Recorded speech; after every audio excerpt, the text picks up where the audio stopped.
In Britain, we take pride from living in a fair country.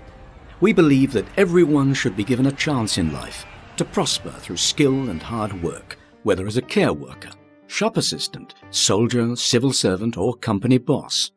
However, is Britain as fair as it seems to be? How is wealth distributed in Britain today?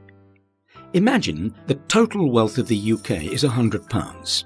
Now, imagine these people represent the population of the country. A new ICM poll asked 2,000 British people how this wealth should be distributed, from those with less wealth to those with more.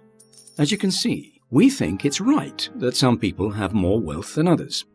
In a really fair Britain, we say, the richest fifth would have 25 of these coins. That's 25% of all the wealth, while the poorest fifth would have around 15.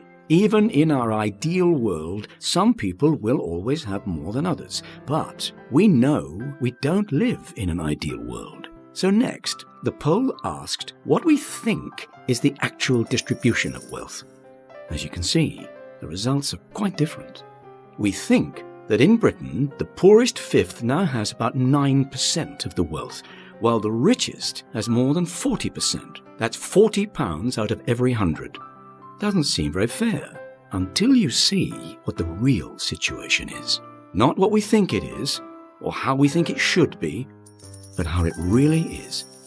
We can now see that Britain is not such a fair country after all.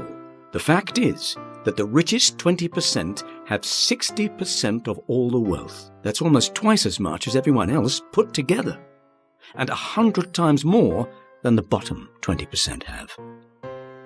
And the richest 1%? Well, they're off the scale. In fact, they have as much wealth as 60% of the population of the UK combined. As for the poorest fifth, if £100 were the total wealth, they would not even have a whole pound. Next to the richest fifth's £60, they would only have 60 pence. That's small change. This is the result of over 30 years of growing inequality. If this trend continues, it will be even harder to call Britain a fair country. Learn more at www.inequalitybriefing.org.